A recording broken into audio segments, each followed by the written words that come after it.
तर मित्रांनो नमस्कार, पुन्हा एकदा आपल्या व्हिडिओमध्ये तुमचे स्वागत आहे। मित्रांनो, रेशन कार्डसाठी आनंदाची बातमी। जर तुमच्याकडे रेशन कार्ड असेल किंवा नवीन रेशन कार्ड काढण्याचा विचार जर करत असाल तर तुमच्यासाठी ही एक महत्त्वपूर्ण अपडेट आहे। त्यासाठी नक्की हा व्हिडिओ शेवटपर्यंत नक्की पहा। महाराष्ट्र शासन अन्न नागरी पुरवठा व ग्राहक संरक्षण विभागाअंतर्गत 11 फेब्रुवारी 2025 रोजी हा एक महत्त्वपूर्ण शासन निर्णय घेण्यात आलेला आहे।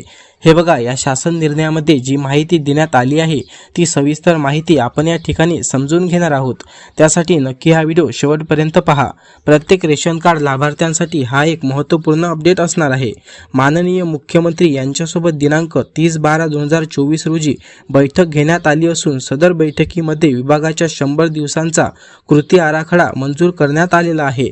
त्यासोबतच सदर कृती आराखड्यामध्ये राज्यातील नागरिकांना समाज शिधापत्रिका वितरित करणे म्हणजे डिजिटल जे काही शिधापत्रिका आहे ती वितरित करणे, याचबरोबर समाज शिधापत्रिका राज्यातील स्थलांतरित कामगारांना, यामध्ये ऊसतोड कामगार असेल किंवा या व्यतिरिक्त जे काही स्थलांतरित कामगार आहेत अशा लाभार्थ्यांना सर्वप्रथम लाभ देणे असा याचा उद्देश ठरलेला आहे। आणि या समावेत 25 लाख नवीन लाभार्थ्यांचे राष्ट्रीय अन्न सुरक्षा योजनेत समावेश करणे।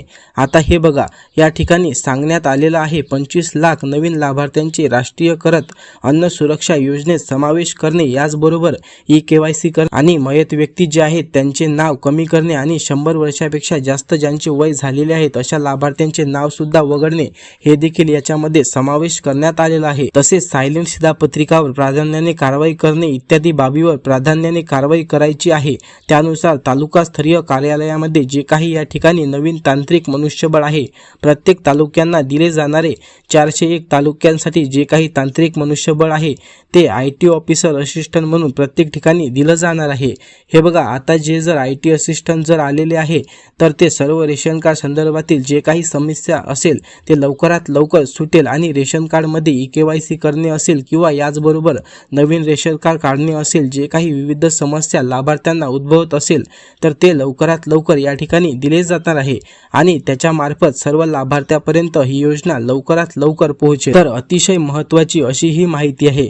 तर अशाच महत्त्वपूर्ण अपडेटसाठी तुम्ही आपले चॅनल सबस्क्राइब नक्की करा आणि हा व्हिडिओ आवडला असेल तर व्हिडिओला लाईक करून कमेंट बॉक्समध्ये तुमचे प्रश्न आम्हाला नक्की विचारा। आम्ही त्या सर्व प्रश्नांची उत्तर तुम्हाला देण्याचा प्रयत्न नक्की करू। पुन्हा भेटूया अशाच एका नवीन व्हिडिओ सोबत। तोपर्यंत धन्यवाद। जय महाराष्ट्र।